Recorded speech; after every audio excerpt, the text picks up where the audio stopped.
दोस्तों, कैसे हो आप सभी। मेरा नाम है मुकेश सुतार और मैं आपको पढ़ाने वाला हूँ 10+2 लेवल मैथ्स। तो किसी भी गवर्नमेंट एग्जाम जैसे एसएससी, रेलवे, दिल्ली पुलिस आदि गवर्नमेंट एग्जाम्स में सभी में 10+2 लेवल मैथ्स ही आती है। कॉम्पिटिटिव एग्जाम्स में सभी में 10+2 लेवल मैथ आती है। उसमें नंबर सिस्टम भी आता है।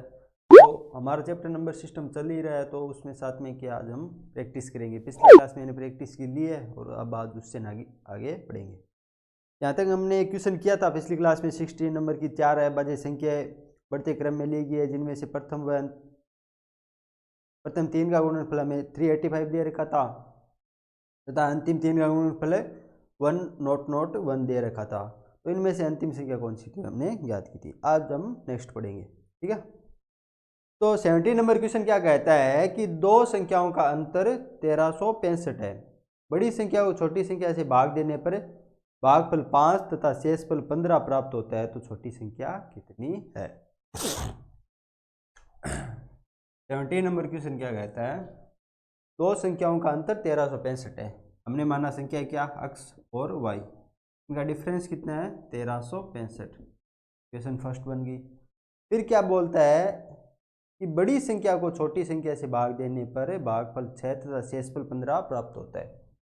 अब क्वेश्चन क्या बोलता है, अगर बड़ी संख्या x है और छोटी संख्या y है, तो हम जब x में y का भाग देते हैं तो भागफल हमारे पास कितना आता है 6 आता है और शेषफल कितना आता है 15 आता है। तो x क्या हो जाएगा 6y + 15।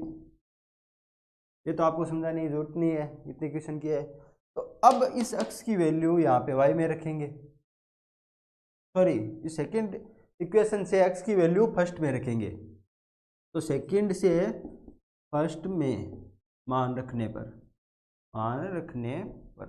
तो हमारे पास क्या आ जाएगा, x की वैल्यू कितनी है 6y + 15 माइनस y की वैल्यू कितनी आ जाएगी 365। तो ये एक y यहाँ से गया तो 5y बच गया, ये 15 यहाँ से जाएगा तो कितना हो गया 1350। तो y की वैल्यू कितनी आ जाएगी 2 7 5 35 270, ठीक है। तो अब पूछा क्या है हमें, तो छोटी संख्या कितनी है हमारे पास y छोटी मानी है हमने, उसकी वैल्यू 270 आ गई, ठीक है। Option number D. Next 18 number question क्या कहता है, दो धनात्मक पूर्णांक संख्याओं का गुणा 64 है।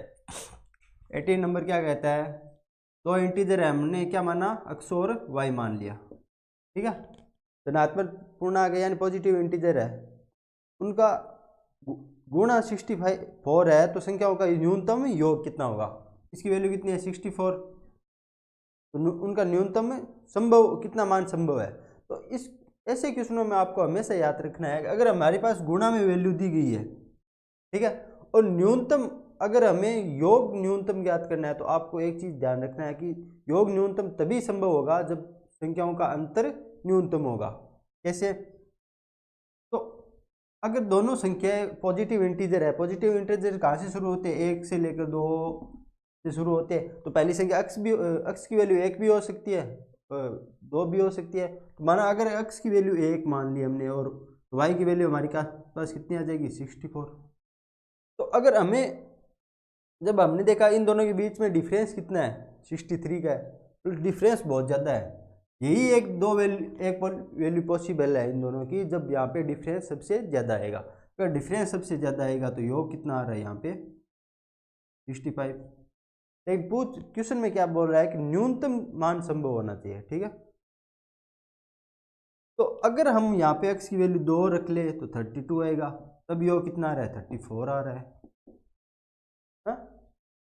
सॉरी यहाँ पे अगर x की वैल्यू 2 ले हम और y की वैल्यू तो कितनी आ जाएगी 32, तो योग कितना आ जाएगा 34, ये भी अधिक है। अगर x की वैल्यू 3 ले तो y की वैल्यू निकल नहीं सकती, क्योंकि दोनों इंटीजर नंबर है। अगर x की वैल्यू 4 ले हम तो y की वैल्यू कितनी आ जाएगी 16 आ जाएगी, तो योग कितना आ रहा है 20 आ रहा है। अगर x की वैल्यू 6 नहीं ले सकते, 5 नहीं ले सकते, 7 नहीं ले सकते, 8 है। अगर x की वैल्यू 8 ले तो y की वैल्यू कितनी आ जाएगी 8 आएगा, तो योग कितना आ जाएगा 16 आएगा। अब अगर इससे ज़्यादा हम ले तो x की वैल्यू कितनी ले फिर 16 लेते हैं, तो वहाँ पे y की वैल्यू कितनी आ जाएगी 4 आ जाएगी, कमा 20। तो अब हमने क्या देखा, हमारे पास इतनी कंडीशन बन गई है जहाँ पे दोनों का योग न्यूनतम किस पोजीशन पे आ रहा है जहाँ पे x की वैल्यू भी 8 है और y की वैल्यू भी 8 है। इससे मैंने आपको क्या बताया था कि जब संख्याओं का डिफरेंस सबसे कम होगा दोनों संख्याओं का, और तभी उनका योग सबसे अधिक होगा, नहीं सॉरी, जहाँ पे डिफरेंस सबसे कम होगा तभी उनका योग दोनों का सबसे कम होगा। ठीक है, तो यहाँ पे डिफरेंस कितना आ रहा है, 0 आ रहा है, और सभी में डिफरेंस बहुत है, लेकिन यहाँ पे डिफरेंस 0 आ रहा है तो उनका योग न्यूनतम आ रहा है। आपको याद रखना है, जब भी हमें संख्या मल्टीपल या गुणज में दे रखी हो और हमें पूछे कि न्यूनतम योग कितना होगा, तो हमें संख्याओं को इस प्रकार सेट करना है कि जहाँ पे उन दोनों का डिफरेंस न्यूनतम हो या फिर 0 हो। ठीक है, तो आंसर कितना हो जाएगा, हमें क्या पूछ रहा है कि न्यूनतम योग कितना है, तो 16 हमारा आंसर आ जाएगा। ठीक है, कोई दिक्कत। क्वेश्चन क्या कहता है कि तीन धनात्मक संख्याओं का गुणा सॉरी योग 25 है, तो उनका गुणा अधिकतम कितना संभव है। पिछला क्वेश्चन मैंने क्या करवाया था कि जब हमें गुणा दे रखा हो और मैं योग न्यूनतम पूछे तो हमें डिफरेंस 0 वाली संख्याएं लेनी है। तो आपने क्या देखा था, जब हमने संख्या ली थी 1 और 64 ली थी, और दूसरी चीज हमने संख्या कितनी थी 2 और 32 ली थी। ठीक है, फिर हमने के 4 और 16, 8 और 8। ठीक है, अब हमने क्या देखा था, जब हमने डिफरेंस को न्यूनतम किया था तभी योग हमारे पास न्यूनतम आया था। अब हमें क्या याद रखना है कि अगर हमारे पास संख्या का योग दे रखा हो और हमें पूछे कि गुणा अधिकतम किस कंडीशन में होगा, योग दे रखा और गुणा अधिकतम किस कंडीशन में होगा, जैसे मैंने बोल दिया तीन संख्या, मेरे पास दो संख्या है, उनका योग कितना है 10 है, दो संख्याओं का योग 10 है। तो क्या मैं अगर x को 1 मान लूँ, हमारे पास इंटीजर दे रखा है, मैं अगर x को मैं 1 मान लूँ और y को 9 मानूँ, तो इनका दोनों का मल्टीप्लिकेशन x y कितनी आ जाएगी वैल्यू, x y की वैल्यू कितनी आ जाएगी, यहाँ पे 9 आ जाएगी। ठीक है, अगर मैं x को 2 मान लूँ और y को 8 मान लूँ, तो यहाँ पे वैल्यू कितनी आ जाएगी, 16 आ जाएगी। ठीक है, अगर मैं x को 3 मान लूँ तो y 7 आ जाएगा, तो यहाँ पे वैल्यू आ जाएगी 21। 4 6 24, 5 5 25, फिर 6 4 हो जाएगा 24, फिर 7 3 हो जाएगा 21। तो आपने क्या देखा कि जब हमने डिफरेंस सबसे अधिकतम लिया तो हमारे पास गुणा सबसे कम आया, फिर जब जब हम डिफरेंस को बढ़ा रहे कम कर रही है जब दोनों संख्याओं में, तो यहाँ पे हमने क्या देखा, यहाँ पे एक ऐसी पोजीशन बन रही है जब दोनों के बीच में डिफरेंस 0 है। तो जब डिफरेंस 0 आ रहा है तो वहाँ पे योग सब मल्टीपल या गुणज सबसे अधिकतम आ रहा है। क्यों देख रहे हैं आप कि जब हमने डिफरेंस को कम करना चालू किया तो हमारा योग गुणज बढ़ने लगा, और जब से वापस यहाँ से क्या हो रहा है कि यही तो कंडीशन बन रही है, ये घूम रही है, बस संख्या बदल रही है, पहले यहाँ पे y की वैल्यू चाहिए थी, यहाँ पे x की हो रही है। तो यहाँ पे क्या हो रहा है कि वापस से डिफरेंस बढ़ रहा है, यहाँ 0 था डिफरेंस, यहाँ पे 1 हो गया, फिर 2 हो गया, यहाँ पे 4 हो गया, जो जो डिफरेंस बढ़ रहा है वापस से उनका गुणज घट रहा है। तो आपको क्या समझ में आया कि जब हमने देखा कि दोनों संख्याओं बीच में डिफरेंस सबसे न्यूनतम हुआ तभी वहाँ पे योग गुणा सबसे अधिकतम होगा। ठीक है, तो क्वेश्चन में क्या दे रखा है कि तीन धनात्मक संख्याओं का योग 25 है। अब संख्या है कौन सी है हमारे पास, हमने माना संख्या है हमारे पास x y और z, जब इन तीनों का योग हमारे पास कितना है 25, तो इनमें अंतर तभी अधिकतम होगा जब संख्या तीनों बराबर होगी। क्यों, यहाँ पे अगर संख्या बराबर होगी तभी तो उनमें डिफरेंस सबसे कम होगा, तो संख्या कौन सी हो जाएगी 25/3, 25/3, 25/3, यानी 25 को तीनों में बराबर बांट देंगे, डिफरेंस सबसे कम होगा और उनका गुणज सबसे अधिक होगा। एक्स वाई जेड की वैल्यू क्या आ जाएगी, X into Y into Z की वैल्यू क्या आ जाएगी हमारे पास, तीनों का गुणा करेंगे तो क्या बन जाएगा 25/3 की क्यूब। ठीक है, समझ में आया क्वेश्चन।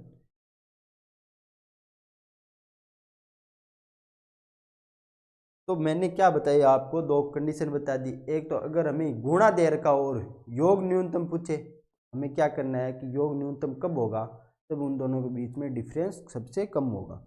अगर योग अधिकतम पूछा जाता तो हमें ध्यान रखना है कि जब डिफरेंस दोनों संख्याओं के बीच में अधिकतम होगा तभी योग हमें अधिकतम मिलेगा। दूसरी चीज़, अगर हमें संख्याओं का योग दे दीजिए और पूछे उनका गुणा अधिकतम कब होगा, तो आपको ध्यान रखना है जब भी संख्याओं के बीच में डिफरेंस सबसे कम होगा वहाँ पे गुणा अधिकतम होगा। ठीक है।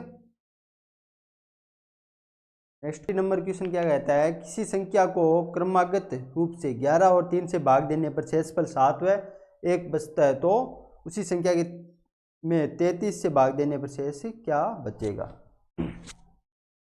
तो मैंने आपको क्रमागत भाग देना बताया था। मैं क्या दे रहा है, किसी संख्या को क्रमागत 11 और 3 से भाग दे रहे हैं।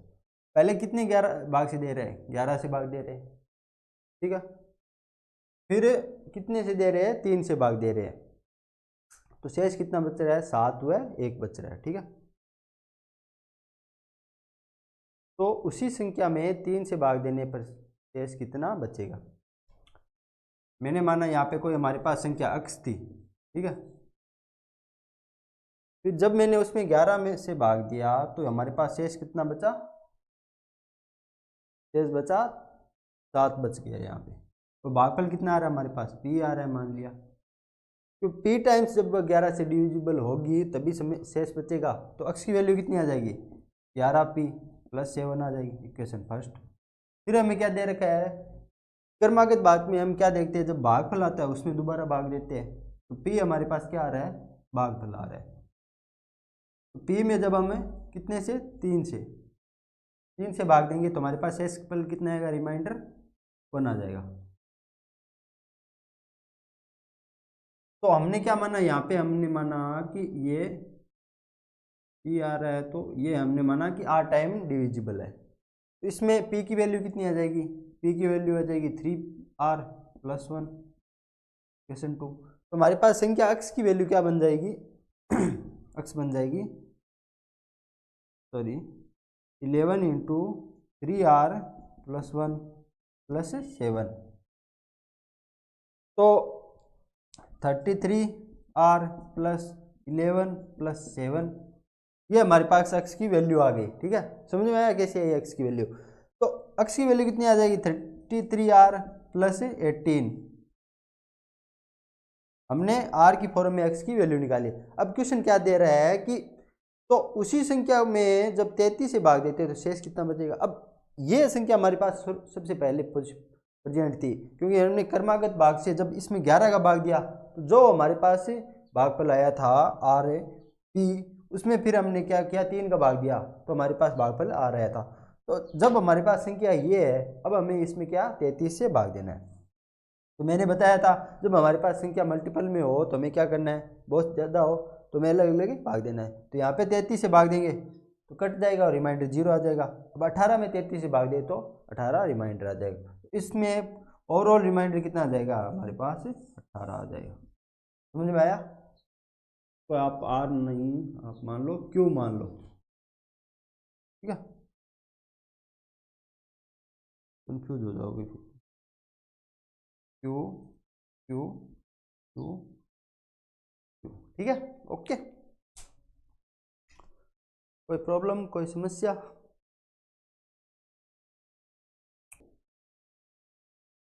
नेक्स्ट 21 क्या कह रहा है कि 1 से लेकर 25 तक की संख्याओं के गुणनफल को जब सरल करेंगे तो उसमें अंत में शून्यों की संख्या कितनी होगी। क्या दे रखा है, 1 × 2 × 3 × 4 से लेकर 25 तक। ठीक है। तो उसके अंत में शून्यों की संख्या क्या होगी। तो मैंने आपको शून्यों की संख्या निकालने के लिए क्या बताया था कि जब हम संख्या में 10 की पावर n से भाग देंगे और जब वो n से जितनी बार पूर्णतः भाज्य होगी उतनी हमारे पास जीरोज होंगे। फिर हमने क्या बताया था, अगर हमारे पास संख्या बहुत सारी और मल्टीपल में हो तो हमें क्या देखना है कि उन मल्टीपल्स में हमारे पास नंबर ऑफ 5 और नंबर ऑफ 2 के कितने फैक्टर है, यानी 5 और 2 के जितने गुणनखंड पॉसिबल होंगे उतने हम जीरो बना सकते हैं, क्योंकि जीरो तभी बनता है जब संख्या में 2 और 5 दोनों के गुणनखंड पॉसिबल हो, और जब जितने दोनों के गुणनखंड पॉसिबल होंगे उतने जीरो बनेंगे, उतने ही शून्यों की संख्या हो जाएगी। तो ठीक है। तो अब हमें देखना है कि यहाँ से जब हम 1 से 25 तक की संख्या का गुणन करते हैं तो हमारे पास कितने जीरो आते हैं। ठीक है। तो मैंने जब देखा कि 2 आ रहा है, यहाँ पे 2 × 2 आ रहा है, मतलब 2 के गुणनखंड तो बहुत सारे मिल जाएंगे क्योंकि हर सम संख्या में 2 का मल्टीपल होता है। तो अब हमें देखना है यहाँ पे 5 के कितने मल्टीपल आ रहे हैं। तो जब हमने देखा 1 2 3 4 और 5, जब हमारे पास पांचवी संख्या 5, उसमें एक 5 का मल्टीपल है, फैक्टर है। फिर आगे बढ़े तो हमारे पास 10 आ रहा है, उसमें एक 5 का फैक्टर है। फिर आगे बढ़े तो हमारे पास 15 आ रहा है, उसमें एक 5 का फैक्टर है। फिर आगे बढ़े तो हमारे पास 20 आ रहा है, उसमें हमारा 5 का फैक्टर है। फिर लास्ट कौन सी संख्या 25। इसमें क्या हो रहा है कि इसमें एक ऐसी संख्या 25 जिसमें 5 के 2 फैक्टर आ रहे हैं। क्या आ रहा है 5 × 5 यानी 5 के 2 फैक्टर आ रहे हैं। तो 1 से लेकर 25 तक की संख्याओं के गुणज में हमारे पास कुल नंबर ऑफ 5 कितने हैं? 1 2 3, 1 2 3 4, 20 में 4, 20 तक 4 हो जाएंगे और 25 में हमारे पास नंबर ऑफ 5 2 है। क्यों? वो 25 एक ऐसी संख्या है जो 5 को 5 से गुणा करके या फिर 5 का स्क्वायर 25 होता है। तो यहाँ से 2 नंबर ऑफ 5 हो जाएंगे, तो प्लस 2 कितने हो जाएंगे 6। तो हमारे पास नंबर ऑफ 5 कितने आ गए 6। मतलब 1 से लेकर 25 तक की संख्या गुणनखंड में कुल 6 बार 5 के फैक्टर आते हैं। तो अब हमारे पास 2 के फैक्टर तो मैंने बताया था हर इवन संख्या में 2 का फैक्टर होता है, 2 के तो बहुत सारी हो जाएंगे। तो मैंने क्या बताया था कि नंबर ऑफ 5 और नंबर ऑफ 2 के जितने फैक्टर पॉसिबल हो सकते हैं दोनों के मिलाकर, सॉरी दोनों के जितने कॉमन फैक्टर जितने पॉसिबल होंगे उतने ही हमारे पास 0 होंगे। तो 2 के तो कितने भी हो कोई फर्क नहीं पड़ेगा, जब तक 5 के जितने ज़्यादा होंगे या फिर दोनों में से जिसके सबसे कम फैक्टर होंगे उतने ही 0 बन पाएंगे। तो यहाँ पे 5 के सिर्फ 6 फैक्टर है, तो नंबर ऑफ 5 कितने बनेंगे हमारे पास सिर्फ 6। ठीक है, तो अंत में शून्यों की संख्या कितनी आ जाएगी 6 आ जाएगी। 20। क्वेश्चन 22 क्या कहता है 5 × 10 × 15 से लेकर 100 तक अगर 5 की पावर n से भाज्य है तो n का अधिकतम मान कितना है? 5 × 10 × 15 से लेकर 100 तक क्या दे रखा है कि 5 की पावर n से भाज्य है, तो n का मान क्या है। तो अब हमें देखना है इसमें नंबर ऑफ 5 के फैक्टर कितने हैं, सॉरी 5 के कितने फैक्टर है या फिर नंबर ऑफ 5 पे कितने हैं। तो क्या हर संख्या में आपको दिख नहीं रहा कि 5 का फैक्टर तो हर संख्या में हम वैसे ही देख रखे हैं, क्योंकि संख्या क्या है ये 5 की गुणज है, 5 की मल्टीपल है सारी। जब इनमें से हम अगर 5 को कॉमन ले तो यहाँ से अगर 5 को कॉमन ले कितना बचेगा हमारे पास, यहाँ से 1 बच जाएगा। यहाँ से कॉमन ले तो कितना बचेगा, यहाँ से 2 बचेगा। यहाँ से ले तो 3 बचेगा, फिर 4 ऐसे करते लास्ट संख्या से कितने बचेगा 20 बचेगा। तो जब ने हमने इससे 5 कॉमन लिया, इससे बाहर निकाल लिया, इससे निकाले, ऐसे सभी संख्याओं से जब हमने 5 को बाहर निकाल लिया तो हमारे पास कुल कितने 5 बाहर आ गए। तो हमारे पास नंबर ऑफ 5 कितने हैं, सॉरी नंबर्स कितने हैं। अगर हम सिर्फ 5 के फैक्टर ले रहे हैं तो हमें पता है कि 100 तक 5 के कितने फैक्टर आते हैं, 100 तक 5 के कितने फैक्टर आते हैं 20। मतलब हमारे पास कुल नंबर 20 है। तो हर नंबर में जब हम 5 को निकाले 5 को फैक्टर को, तो पूरे 5 के फैक्टर कितने दिख चल जाएंगे हमारे पास 20। क्योंकि सॉरी क्वेश्चन में क्या दे रखा है अगर 5 से भाज्य है, 5 की पावर n से भाज्य है तो n का अधिकतम मान कितना होगा। तो मैंने क्या बताया था यहाँ से n की मान 20, तो ये हो जाएंगी 5 की वैल्यू प्लस कितनी हो जाएगी। अब हम जब तक 20 तक जाएंगे तो मैंने इसमें क्या बताया था कि 20 में एक पहले में 5 का फैक्टर है, फिर 10 में है, फिर 15 में और 20 में, तो 4 फैक्टर ये हो जाएंगे। तो कुल नंबर ऑफ 5 हमारे पास कितने आ जाएंगे 24 आ जाएंगे। ठीक है, समझ में आया कि जब हमें 5 के मल्टीपल या गुणज का जब गुणा दे रखा हो प्रोडक्ट हो तो हमें क्या करना है 5 को अलग कर लेना है। तो हमने क्या देखा कि जब हमने 5 को अलग किया तो हमारे पास 1 × 2 × 3 से लेकर 20 तक क्या है हमारे पास आ गई। तो हमने देखा कि कुल हमारे पास नंबर कितने हैं 5 के फैक्टर और 100 तक है तो हमारे पास 20 नंबर है। हर नंबर से जब हमने 5 को अलग किया तो हमारे पास कुल कितने 5 हो गए, 5 की वैल्यूज होगी 20 यहाँ पे होगी 5 की वैल्यू और 4 यहाँ पे आ रही है, क्योंकि 1 से 20 तक की संख्याओं में 5 भी आएगा, 10 भी आएगा, 15 भी आएगा और 20 भी आएगा, उन सभी में 5 का फैक्टर मौजूद है। कुल कितने फैक्टर हो गए 5 के 24। तो नंबर ऑफ 5 की वैल्यू कितनी आ जाएगी 24। 23 क्या कह रहा है कि 200 तथा 400 के बीच पढ़ने वाले उन सभी पूर्णांक संख्या जिनका आरंभिक तथा अंतिम या फिर दोनों अंक 3 है की संख्या कितनी है। ठीक है, तो 200 से 400 के बीच में, तो हमें क्या पता है कि 200 से जब हम 400 के बीच में संख्या लेते हैं तो पहली प्रॉपर्टी क्या कहती है, फर्स्ट, कि आरंभिक अंक 3 हो। जब आरंभिक अंक 3 हो तो हमें पता है कि 301 से लेकर 399 तक सारी संख्याओं में आरंभिक अंक 3 आ रहा है। कितनी हो जाएगी, 301 से लेकर या फिर 300 से लेकर 399 तक। ठीक है, तो ये कितने नंबर्स हो जाएंगे, ये 100 नंबर हो जाएंगे, 100 नंबर। फिर क्या दे रखा है कि या फिर अंतिम संख्या, अंतिम डिजिट 3 हो। अंतिम 3 डिजिट कौन से हो जाएंगे, अंतिम 3 हो जाएंगे 200 लेकर 400 के बीच में। तो 300 से लेकर 400 के बीच में तो अंतिम इसी में आ जाएंगे। ठीक है, अब हमें वो अलग करने हैं, कितने, 200 से लेकर 299 तक इतनी कितनी संख्या है जिनमें अंतिम डिजिट 3 आ रहा है। हम क्या देख रहे हैं, एक आ रहा है 203 आ रहा है, फिर 213 आ रहा है, 203 आ रहा है, 213 आ रहा है, फिर हमने क्या देखा 223 आया, फिर 233 आया। ठीक है, 243, 253, 263, 273, 283 और 293। ठीक है, अब क्वेश्चन में क्या दे रहा है, या फिर दोनों अंक 3 है। अब वो संख्या लेनी है जिनमें दोनों अंक 3 है। तो पहले अंक 3 है और बीच दूसरा भी 3 है, तो वो तो इसी में इंक्लूड हो जाएगी। तो हमारे पास कुल कितने नंबर आ गए अभी, 1 2 3 4 5 6 7 8 9 और 10, 10 ये हो गए और 100 ये हो गए। तो कुल नंबर कितने हो गए, टोटल नंबर कितने हो जाएंगे, 100 + 10 यानी 110 यानी 110। तो ऑप्शन नंबर बी आ जाएगा। कैसे आया, समझ में आ गया। क्वेश्चन क्या कह रहा है कि ऐसी कितनी संख्या है 200 से 400 के बीच में जिनका या तो पहला डिजिट 3 है, तो हमने पता है कि 300 से लेकर 399 तक हर संख्या का पहला डिजिट 3 आएगा। तो हमारे पास नंबर कितने आ गए यहाँ पे, 100 नंबर। फिर क्या रहेगी, या फिर अंतिम डिजिट 3 हो, तो इसमें अंतिम वाले तो इसमें इंक्लूड हो ही जाएंगे। बाकी अंतिम वाले कौन से बचेंगे, तो हमें पता है कि 203 से लेकर फिर 13 23 33 43 53 63 73 83 और 93, ये 10 डिजिट नंबर ऐसे है जिनमें भी अंतिम डिजिट 3 आ रहा है, इनके अलावा कोई है नहीं।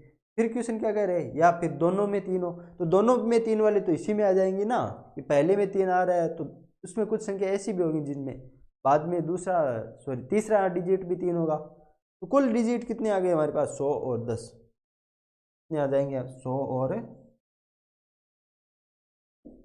10, कुल कितने हो जाएंगे, 110 डिजिट। ठीक है,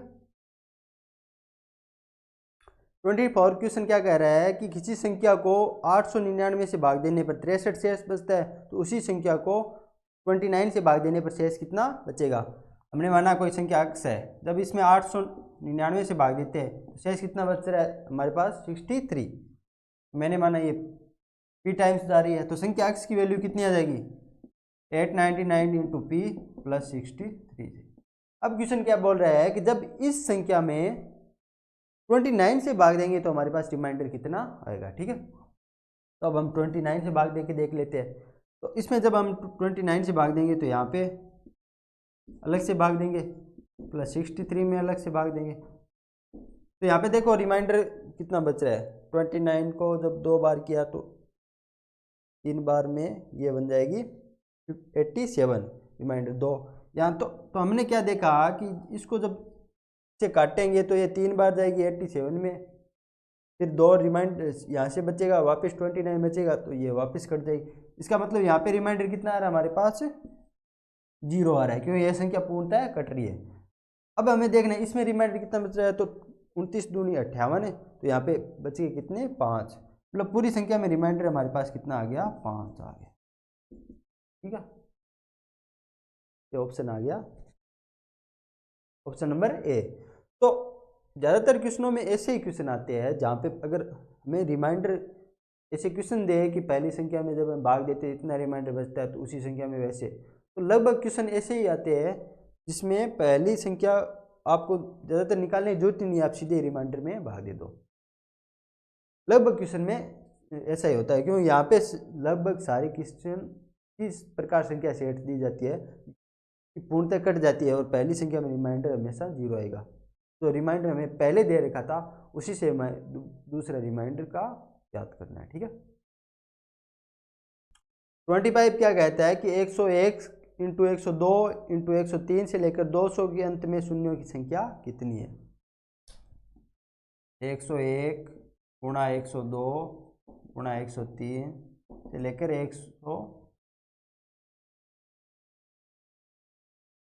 200 तक के अंत में शून्यों की संख्या कितनी है।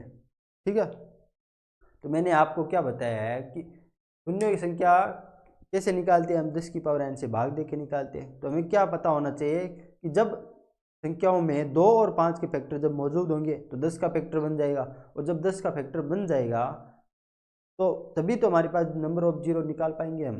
तो हमें देखना है कि यहाँ से कितनी संख्या ऐसी है जिसमें या तो 5 का फैक्टर पॉसिबल हो रहा है, वो देखना है, क्योंकि 101 से 200 तक 2 के फैक्टर तो बहुत सारे हो जाएंगे, क्योंकि 2 का फैक्टर हर इवन नंबर में मौजूद होता है। तो हमें 5 का फैक्टर देखना है। तो एक हमारे पास कितनी आ रही है, 105 आ रहा है, इसमें 5 का फैक्टर है, 105 में 5 का फैक्टर है, इसमें 5 का फैक्टर है, या फिर 1 मिनट 35 आ रहा है, तो अगर 5 से डिवाइड करो, हाँ इसमें एक 5 का फैक्टर है। फिर हमारे पास 110 आ रहा है, उसमें 5 का फैक्टर है। फिर हमारे पास 115 आ रहा है, उसमें 5 का फैक्टर है। फिर 120 आ रहा है, इसमें है। फिर 125 आ रहा है। ठीक है, तो अब हमने क्या देखा कि 125 एक ऐसा नंबर है जो 5 का क्यूब है। एक्चुअली में 125 क्या है, 125 है 5 इंटू 5 इंटू 5।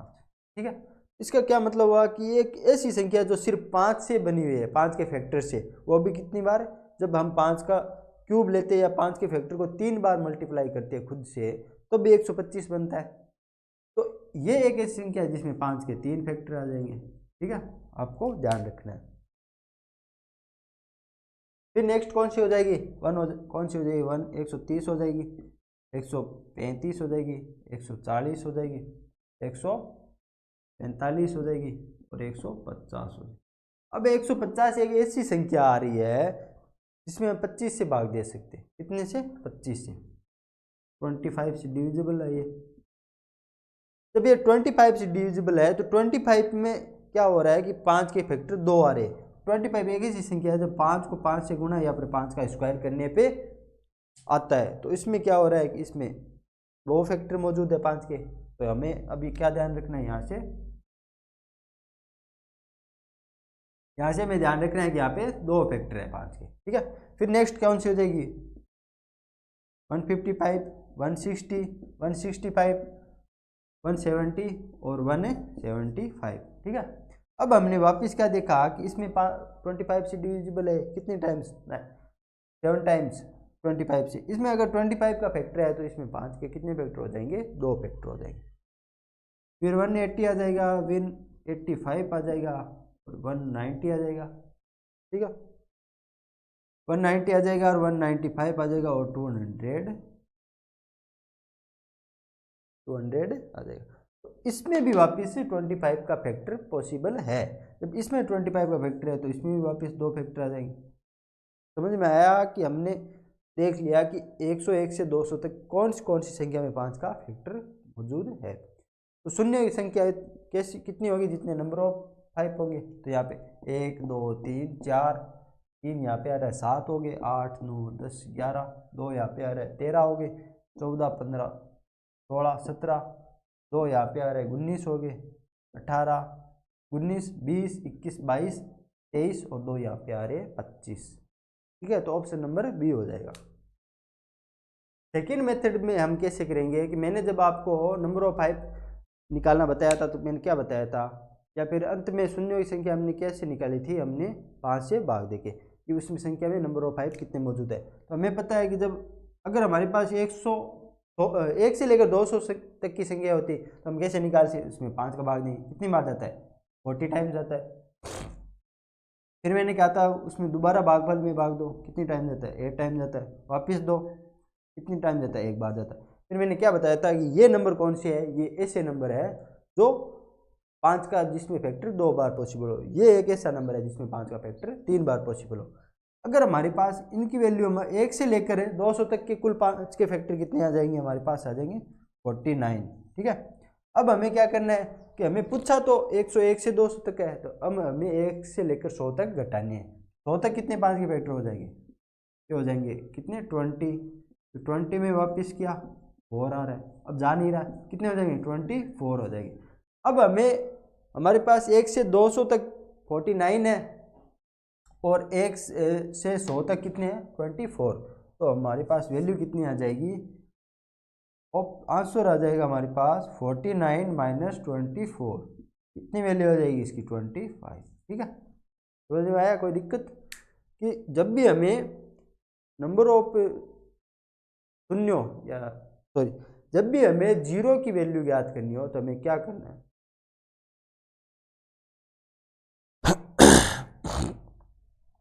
कि जब भी हमें जीरो की वैल्यू ज्ञात करनी है तो हमें क्या करना है कि हमें चेक करना है कि उसमें नंबर ऑफ 5 कितने प्रेजेंट है, या फिर 2 और फैक्टर के कितने, 2 और 5 के कितने फैक्टर पॉसिबल है, क्योंकि जब भी जीरो बनेगा वो 2 और 5 के फैक्टर को मल्टीप्लाई करके ही बनेगा। ठीक है, तो हमें पता किया कि 1 से 200 तक हमारे पास 49 फैक्टर है 5 के, और 100 तक हमारे पास 24 है, तो हमारे पास 101 से 200 तक कितने आ जाएंगे 25। ठीक है, 2 का फैक्टर चेक करने की जरूरत नहीं है क्योंकि हर इवन नंबर में 2 का फैक्टर पॉसिबल होता है। तो 101 से 200 तक हमारे पास इवन नंबर कितने आ जाएंगे, ये तो 100 अगर पूरे 100 नंबर है तो उसमें से आधे में तो इवन ही होंगे ना, ये 50 यानी 2 का फैक्टर तो वैसे भी 50 में तो सीधे ही पॉसिबल है, और उसमें अंदर भी और भी हो जाएंगे। नेक्स्ट 26 क्वेश्चन क्या कहता है, किसी संख्या का 1/5 उसी संख्या के 1/7 से 10 अधिक है तो वह संख्या कौन सी है। क्वेश्चन क्या कहता है कि किसी संख्या हमने माना अक्स है, ठीक है, तो किसी संख्या का 1/5 अक्स का 1/5 करेंगे तो कितना हो जाएगा, अक्स बाई 5 हो जाएगा क्वेश्चन फर्स्ट। फिर क्या कह रहा है उसी संख्या के 1/7, अब इस अक्स का 1/7 करना है, अक्स बाई 7 हो जाएगा। ठीक है, ये 2 हो जाएगा। तो इस संख्या का 1/5 उसी संख्या के 1/7 से 10 अधिक है तो वह संख्या बताओ। क्वेश्चन क्या बोल रहा है कि 1/5 इसका यानी x बाई 5 पे इसके 1/7 यानी x बाई 7 से 10 अधिक है, इससे 10 अधिक है, इसका क्या मतलब हुआ कि x by 5 minus x by 7 इसकी वैल्यू कितनी आ जाएगी, हमारे पास 10 आ जाएगी। जब हमने 5 और 7 का एलसीएम लिया तो हमारे पास कितने आ जाएगी 35 आ जाएगा। ये 5 से कितनी बार 7 बार जाता है तो यहाँ पे 7x आ गया, ये कितनी बार जाता है, ये 5 टाइम जाता है तो 5x आ जाएगा, इसकी वैल्यू कितनी आ जाएगी 10। तो 7x माइनस 5 पर क्या x यानी 2x की वैल्यू कितनी आ जाएगी, इसको ये इधर चला जाएगा तो 350 बन जाएगा, तो x की वैल्यू कितनी आ जाएगी हमारे पास 175। ठीक है, कोई दिक्कत, क्वेश्चन में क्या पूछा है तो वह संख्या कौन सी है 175।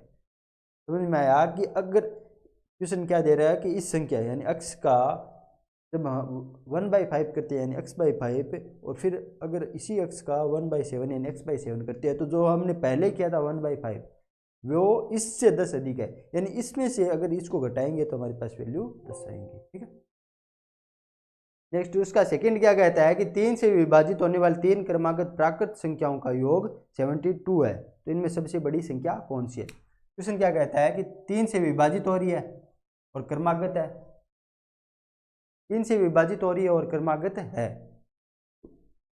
और प्राकृत संख्या है तो उनका योग 75 है।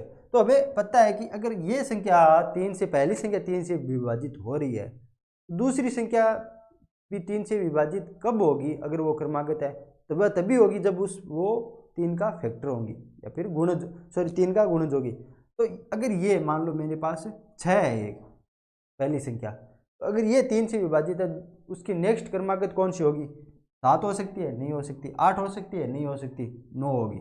तो क्या मतलब जब हम उसमें 3 ऐड करेंगे तो वो नेक्स्ट संख्या तभी आएगी क्रमागत जब प्रत्येक संख्या में हमें यानी जिस संख्या के बारे में देख रही है उसी को वापस जोड़ेंगे। तो अब नेक्स्ट संख्या कौन सी हो जाएगी, x + 3 हो जाएगी। फिर कौन सी हो जाएगी, x + 6 हो जाएगी, वापस 3 जोड़ेंगे। इस संख्या कह रहा है कि 3 से विभाजित होने वाली 3 क्रमागत संख्याओं का योग 72 है। तो इन तीनों का योग कितना हो जाएगा, x + x + x 3x हो जाएगा और 3 + 6 9 हो जाएगा। इसकी वैल्यू 72 है। 3x की वैल्यू कितनी आ जाएगी, इधर जाएगा 63 आ जाएगी। तो x की वैल्यू कितनी आ जाएगी 21। इस संख्या पूछ रहा है तो इनमें सबसे बड़ी संख्या क्या है, बड़ी संख्या कौन सी हो जाएगी, x + 6। x + 6 की वैल्यू कितनी आ जाएगी 21 + 6 यानी 27।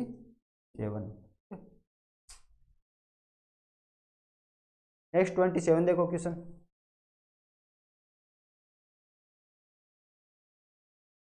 क्वेश्चन क्या कह रहा है, दो संख्याओं का गुणनफल 9375 है तथा बड़ी संख्या को छोटी संख्या से भाग देने पर भागफल 15 आता है। हमारे पास दो संख्या x और y है, इनका गुणनफल कितना है 9375 है। फिर क्या कह रहा है, तथा बड़ी संख्या को छोटी संख्या से भाग देने पर भागफल 15 आता है। हमने माना बड़ी संख्या x मान ली, जब इसमें y का भाग देंगे तो हमारे पास भागफल 15 आएगा। भाग देने में भागफल 15 है तथा संख्याओं का योग क्या है, योग याद करना है। इसका क्या मतलब हुआ कि अगर हम भागफल 15 आ रहा है, हमें शेषफल नहीं दे रखा, तो क्या मतलब ये पूर्णतः भाज्य है। तो अगर क्वेश्चन का क्या मतलब हुआ कि जब हम x में y से भाग देंगे, हमने मानना है कि x बड़ी है, क्या मानना है कि x बड़ी है। इफ अगर x बड़ी है और x में y का भाग देंगे तो हमारे पास भागफल 15 है, मतलब 15 से पूर्णतः भाज्य है। तो x की वैल्यू कितनी आ जाएगी 15y। भाज्य क्या होता है, भाज्य क्या होता है, भाज्य इंटू भागफल होता है। तो यहाँ पे अगर x की वैल्यू रखेंगे तो कितनी आ जाएगी 15y इंटू वाई की वैल्यू कितनी आ जाएगी 9375। तो 15y² की वैल्यू कितनी आ जाएगी 9375। y² की वैल्यू कितनी आ जाएगी, इसमें 15 का भाग देंगे 6 बार जाएगा, बच्चे 3 37 2 बार जाएगा, बच्चे 7 75 525। अगर y² की वैल्यू अगर 625 है तो ये 625 किसका स्क्वायर है, ये 25 का स्क्वायर है। तो y की वैल्यू कितनी आ जाएगी 25। जब हमारे पास y की वैल्यू 25 है तो हम x की वैल्यू निकाल सकते हैं। कैसे, x की वैल्यू है 15 इंटू वाई, तो यहाँ से x की वैल्यू कितनी आ जाएगी, x आ जाएगी 15 इंटू 25 कितनी आ जाएगी, ये आ जाएगी इसकी 250 और 125 375। तो जब x की वैल्यू आ गई, हमारे पास y की वैल्यू आ गई, तो क्वेश्चन में क्या दे रखा है कि संख्याओं का योग बताओ। तो x + y की वैल्यू कितनी आ जाएगी हमारे पास, ये आ जाएगी 375 + 25 कितनी आ जाएगी 400। ओके, तो ठीक है फिर दोस्तों, समझ में आया क्वेश्चन, क्या क्वेश्चन था। इससे आगे नेक्स्ट क्लास में करेंगे जो भी करेंगे। ओके, फिर इस क्लास को आज यहीं पे ख़त्म करते हैं, अभी लंबी क्लास हो गई है। नेक्स्ट में आपको पढ़ाऊंगा इसके बारे में, कुछ प्रीवियस ईयर के क्वेश्चन लेकर आऊँगा, उसकी क्लास करवाऊँगा। ठीक है, नंबर सिस्टम को जितना अच्छा आपको बनाना है उसके लिए आपको क्या करना पड़ेगा, वो प्रैक्टिस करो, घर पे जाओ रिवीजन करो एक बार, फिर जितनी ज़्यादा प्रैक्टिस करोगे आपका चैप्टर उतना अच्छा बनेगा। ठीक है, उतनी अच्छी ज़्यादा पकड़ होगी चैप्टर पे। चलो बाकी सब नेक्स्ट क्लास में पढ़ेंगे। Okay, bye.